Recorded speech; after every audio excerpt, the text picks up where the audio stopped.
Welcome, everybody, to our faculty chat, study abroad faculty chat. So kind of like I was just mentioning, everybody up here has been on the CPASS study abroad trip, and we're going to give them all a bit here to just talk a little bit about the trip, both the faculty member and the student who is represented as part of the trip. So as to not waste too much time, I'll just let you guys introduce yourself. So go ahead. So I get to go first because I have something after this to do. So I'm Allison Hetrick, and I'm one of the faculty members in the athletic training program. And so I led previously, not this past spring, but the spring before that, a study abroad to Ireland. We went to Dublin, and we're doing it again this spring. So it's a little bit different in the spring because we're kind of partnered up with Sports Psych this time. So we have two different tracks that you can kind of figure out you want to do when you get there. So it's kind of like a pick your own path sort of trip a little bit.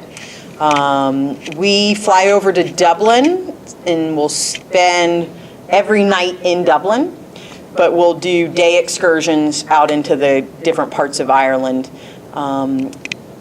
DCU, which is Dublin City University, we've had students as exchange over here, and so they have an athletic training program over there, and we attend classes and clinics, and what I guess you could determine as a wellness program.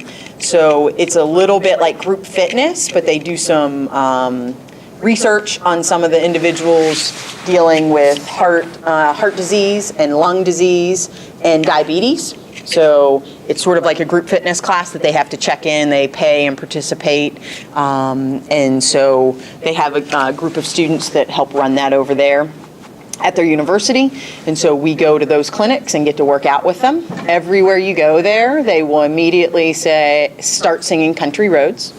As soon as you say, I'm from West Virginia, they will immediately break into song, which I guess is a good thing, right? And then the rest of the time we spend our time sort of taking in the culture of Ireland itself in terms of sport. One nice thing about it is everyone speaks at least a version of English that you can understand. Once in a while they'll throw a Gaelic word in there, which is kind of challenging.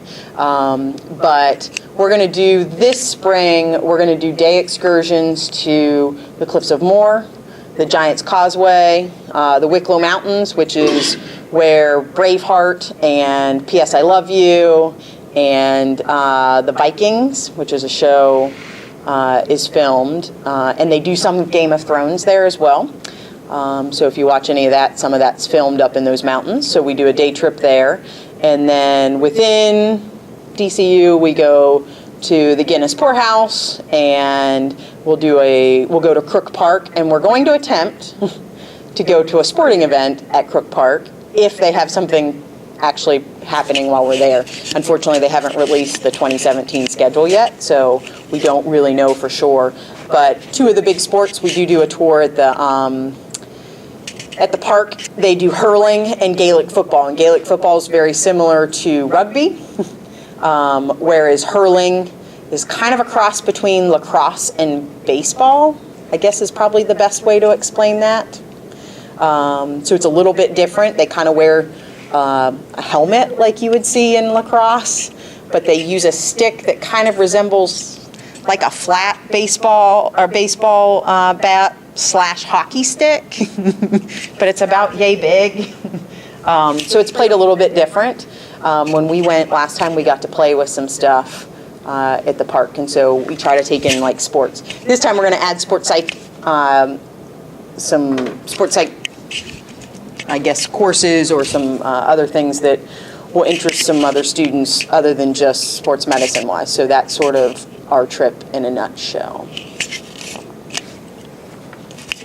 Hello, everyone. I'm Kiera Kroons. I'm with the athletic training program as well. I'm a student in the program. Unfortunately, I won't be able to do Dublin with the students due to just the basketball schedule. But when we went in 2014 during the spring, it was honestly an amazing opportunity. One, it was affordable, which was, I know for many people, that's the first thing you ask, like how much was it? Financial aid was able to help me go. And then being able to see Ireland for 8 days. I'd never been outside the country, so having the opportunity, being my first time going outside the country was amazing. like Ali said, all of the clinics that we got to go to was a great learning experience. As a soon-to-be clinician, I was able just to see how they treat patients with the different conditions, like she said, diabetics, cardiac issues.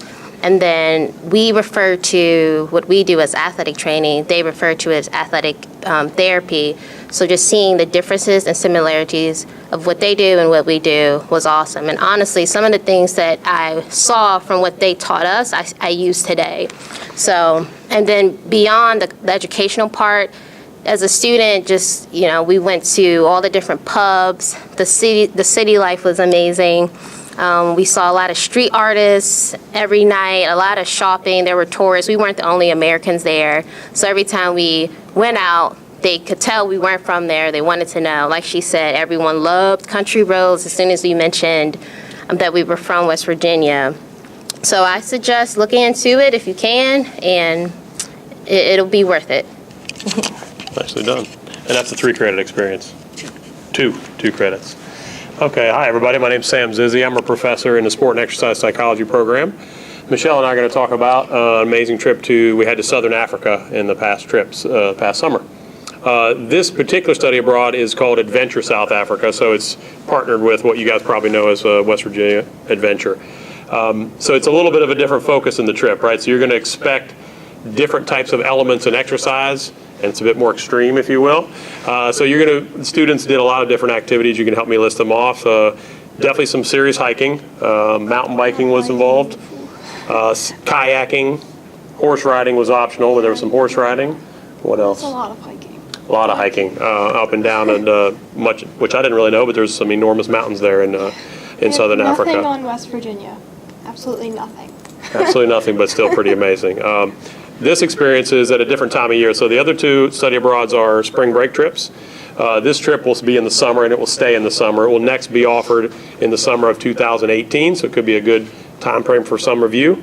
And it's a 6-credit experience, so it's a little more expensive, but it's also, you will be eligible for financial aid. And for out-of-state students, it's basically equivalent to taking 6 credits in just out-of-state credits. So it's the cost was roughly around $6,000 for this trip. It may shorten a little bit, so that cost I expect to stay around the same. So 6 credits. The focus of the trip is on sport and culture in South Africa. So half of the credits are service learning. So students got an opportunity to interact with kids, young adults, soccer clubs, townships, and do sport as a form of service and a way of interacting with and educating people, because a big model in Southern Africa is to use sport as a vehicle to provide health education. So in this particular course, there's a public health component where you learn about communicable diseases, sexually transmitted diseases. HIV is obviously massive in Southern Africa. And you also learn about the things we're facing here: obesity, physical activity, physical inactivity. So there's a real magnification of poverty and wealth in Southern Africa that's quite different than you might see in the U.S. So we did have some students that was their first trip, but I wouldn't suggest it necessarily if you're travel adverse. This is not an easy trip, like an overnight flight to Dublin. You show up, here I am, I'm in Dublin. I believe it was 30 hours, door to door. Okay, so just take that in for a second. From Morgantown to Africa was 30 hours of travel. So the plane flight alone was roughly 16 to 18. Okay, so it's a big trip. Okay, and it's a massive cultural shift, and I would say that all of us involved had an incredible experience between experiencing both all the adventure elements in Southern Africa, all the cultural elements, and then also getting a chance to be sport people, be athletes, and play soccer, teach kids, teach Frisbee, play American football. So it was really, I think, an amazing, life-changing trip. Absolutely incredible. So if you're up for something more adventurous, you love to be outdoors, I'd give it a shot. So like Zizzi said, it kind of pushes your limits. When I went, I wasn't really expecting that mountains would be as high as they were, or that like kayaking from the ocean view all the way to a river view would be as intense as it was, but it was very, very intense. But it was a lot of fun. We started in Swaziland, and when we got there, we had to drive from Joburg to Swazi. The next day, we walked around and met all these people, And it's such a difference from America when you go down to Africa. People are a lot more friendlier and they're open. We got to drive in the back of a truck with little kids going from like daycare centers, and we would wave to everybody on the side of the road because they were waving to us. So it was just like very eye-opening, and people were amazing. And then when we went down to Cape Town, we got to go to Long Street, and that's like filled with bars, clubs, whole 9 yards, and you just meet all of these different people from like Europe and Australia, and you stay in hostels and you meet and get to know these people as you stay through the week there. And the food there was very, very good. Bananas have nothing, on Africa. They're like super fresh and everything. So like coming back here and eating stuff like that, it was just, you wanted and craved that from Africa. I got to jump off of a bridge when I was there, and I'm like super scared of heights, so doing that was a lot of fun. And people went bungee jumping off of the highest bridge there. I didn't because, like I said, I'm scared of heights, but they had a lot of fun, and I would honestly suggest you look into this when they go again because it was amazing and life-changing. Hi, everybody. My name's Jack Watson. I'm a professor in sport and exercise psychology as well. And Dr. Clement and I have run a couple of trips together. So we run a trip every other year. I'm actually not going this year, but every other year during spring break to Sweden and Denmark. And then last year we also ran a spring break trip to the Czech Republic. So talking a little bit more about Sweden and Denmark, though, we run this trip every other year. It's getting ready to run for its third time now. It is a 3-credit experience. We give 2 credits of experience for work that we have the students do to get ready for the actual travel to Sweden and Denmark, and then 1 credit for while they're there. It's a really neat experience. Really, we want to make sure that the students prepare themselves for the trip, that they understand what to expect, what they're going to get out of it, that they meet each other. Since it's run through sports psychology, even though we take students from any discipline, we really try and help the students incorporate some sports psychology into the trip. Meaning that they run team building activities for each other prior to, they get to know each other, they get to know what people's kind of foibles are in life, and kind of the things that people might like and dislike about them when they're traveling, because we spend a lot of time together. So the trip happens, we generally leave on the Thursday before spring break, and we come back the Sunday at the end of spring break, or the Monday actually after spring break. The trip we fly over to Denmark. We fly through Germany. We land in Copenhagen. We spend a day in Copenhagen, seeing Copenhagen, going around, visiting a brewery, going and seeing the Little Mermaid, and just actually going outside of Copenhagen to see Hamlet's castle. Really neat. And then we ferry over to Sweden and take a train up to Halmstad, Sweden. And our experience is more directed at we have a lot of educational experiences with our trips, so our students do take some classes with Swedish students while they're there. They get to meet the Swedish students. They spend a lot of time in the evening with those Swedish students as well. They get classes. We run classes throughout the day where we do cultural events as well, and we go and see what a normal workout facility would look like. We play and practice handball with a handball team. We go and take in cultural events and activities, those kinds of things. But we also do lectures, and it might be kind of like what does youth sport development look like in the U.S. versus Europe, and those types of activities and lectures that we do throughout the day.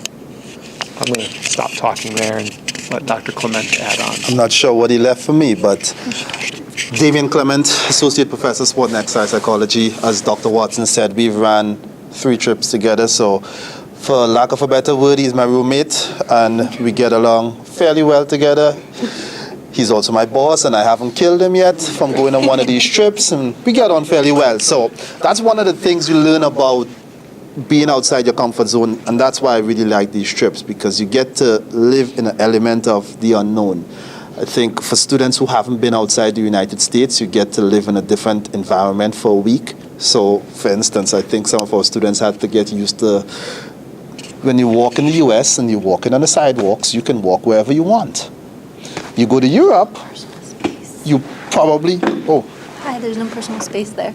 oh yeah, that's what you're doing. Oh yeah, there's no personal space for us to begin, and they have bike lanes that you can't necessarily walk in. So some of the things that we have to learn about. I think being outside your comfort zone is really integral part of your development as a student, and being able to take advantage of these opportunities is something I would encourage students to all do.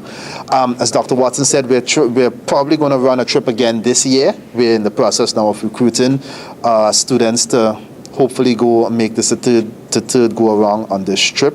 We're super excited about it. A lot of the other things that he didn't talk about, we see a lot of the sporting events, sporting places we go to. So I was actually just reading, I don't know if Dr. Watson would remember this, we went to Helsingborg and we saw their stadium.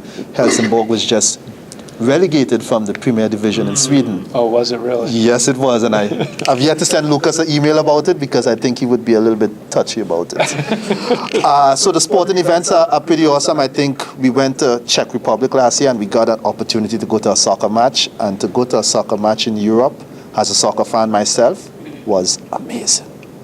So, those are some of the things you get to do. You get to see a different outlook on life. And a lot of our students haven't been outside the United States, and being a foreigner, having lived in the US a long time, I take pleasure in enjoying that experience with students, because a lot of our students have come back to the US and they've changed. They have a more cultured and worldly view as a result of that experience. So if I were you, I'd encourage you to at least look into it.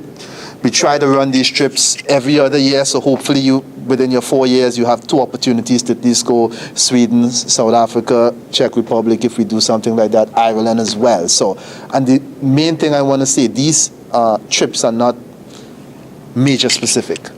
We try to accommodate as many majors as possible from a variety of things, and we try to incorporate all our students so they can always try to get something out of it.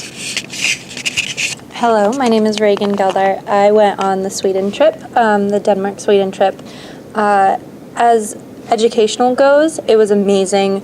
We learned a lot about the different perspectives of things, of sports in Sweden versus in the US, and they do a lot of things differently. One of the greatest experiences for me was being able to do more applied work over there, because it's a smaller niche of people, and we were really close and got to experience more applied work just because we went out of our way to take this opportunity, and that was pretty cool. There's nightlife. We had a lot of fun there. I definitely got a lot closer to my professors and my other students that went on that trip, which is great, because now we have a set support system that we weren't given before, and we will always be a very close-knit group of people, and we'll always have that, and that's pretty cool too. To say for culture, I definitely learned a lot about different worldly views and had my eyes open to all of that as well. And it is an amazing trip. All of these things are amazing opportunities, and if you ever get a chance to do anything, I suggest doing a study abroad trip.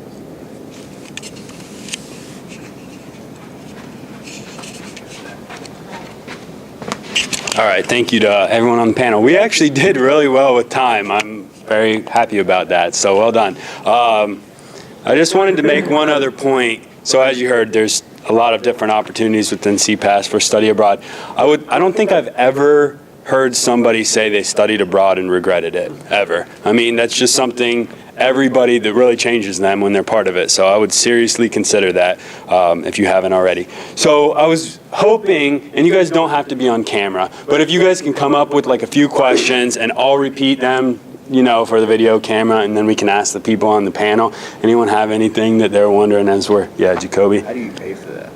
Okay, so how do you pay for study abroad? So you might have heard a little bit, does anybody want to answer that? So typically, probably your normal financial aid package would apply. And another thing to keep in mind with the prices is that they include tuition, which you're going to pay you're going to pay tuition if you want to graduate. So sometimes I think they're a little bit deceptive. When you look at the price tags, you might want to subtract the tuition first, which you'll be paying anyways. Anyone else want to answer that? You can also look on the Inspire website through WVU. They have like a Gilman scholarship that was applicable to South Africa. Basically, if you're studying more than a month or longer, you can apply for it. There's other things that obviously you have to have before you apply, but that's like one of the biggest things. They also have like other little scholarships and stuff that you could apply for. And just look online. That's the same thing like people tell you when you apply for school. Like there are little scholarships that people don't apply for because they're like, oh, I'm not going to get that because so many other people. I mean, just try. If you don't get it, you don't get it, but at least you tried to get something to go. But I mean, that would be my suggestion. Yeah, well, I think one of the costs are very important in terms of when we're recruiting students and trying to understand what the costs are. So South Africa was like $5,800. That's inclusive of your airfare, your tuition, and most of your meals for approximately a month. So if you think about that and then try to live in Morgantown, pay your 6 credits, live in the summer, feed yourself, then you could kind of do the difference. So for an out-of-state student, it's actually a reasonably equivalent cost. You could stay in Morgantown, take 6 credits, which I think is like $5,400 last summer. Or you could go to South Africa for $400 more. So like it's an easy sell to the parents in that case.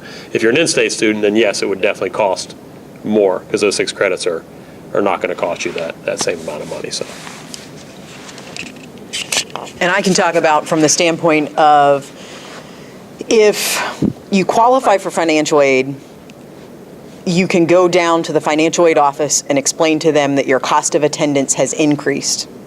And so you can qualify sometimes for more. If you don't qualify for financial aid, sometimes this can take you from not qualifying to now qualifying. So I always tell students when they're looking into it, go talk to financial aid because it might be something that is more cost effective than you realize because it can go into your student loan. So one of the benefits of doing it during spring break is you don't really pay extra tuition.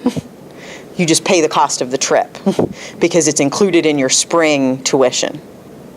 So you're really, the price for that is, I think it's like $50 a credit or something, like something very minimal for the actual study abroad. Whereas in the summertime, obviously, you have to pay for the credits because you're not enrolled in school, but if you weren't taking those credits.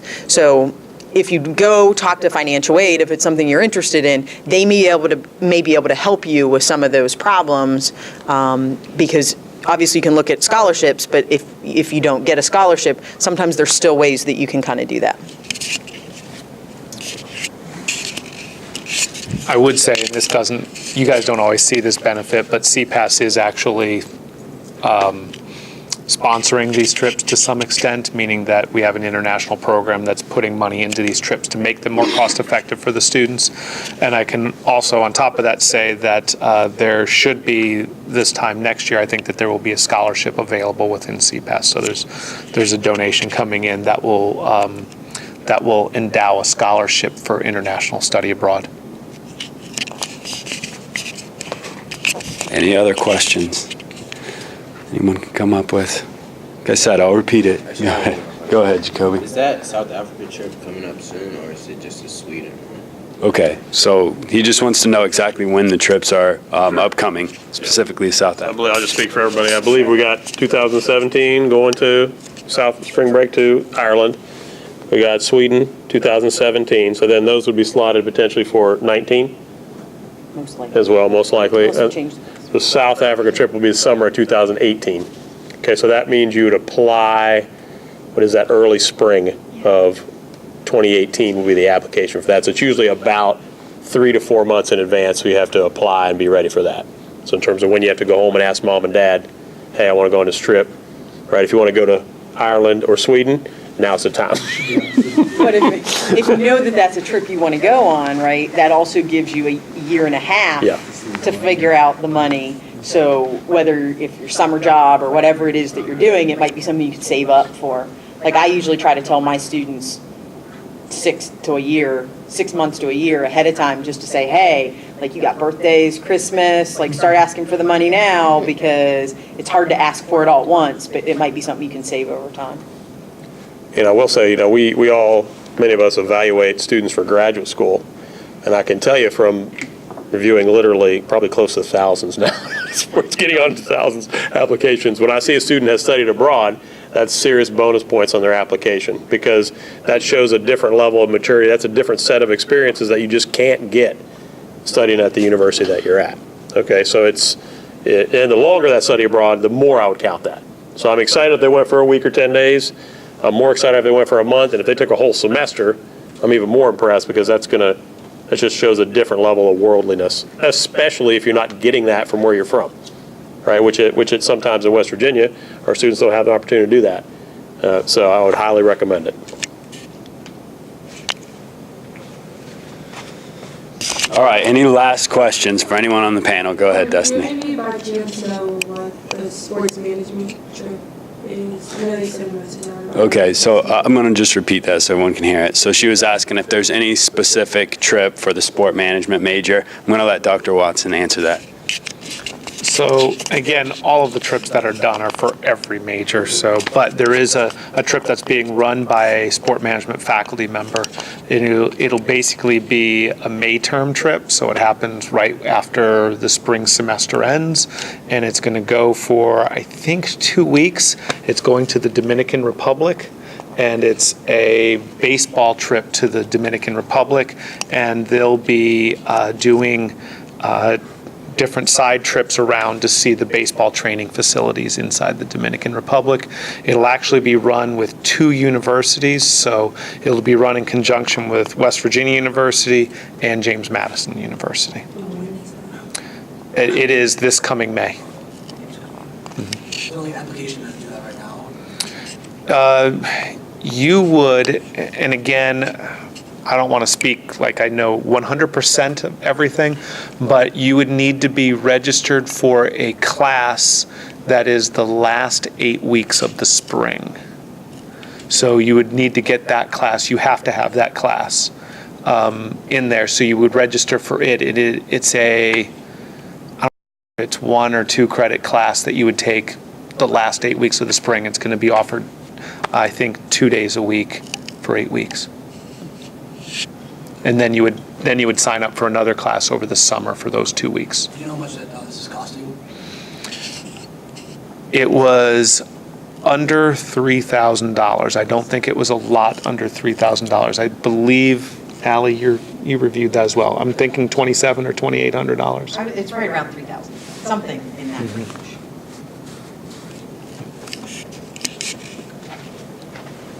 Anything else before we wrap up? Okay, well, thank you very much to everybody who took the time to be part of this panel, and I'm sure they are all more than willing to answer any questions you guys have in the future, so don't hesitate to ask them. Yeah, if we can just give them a round of applause. Thank you, guys.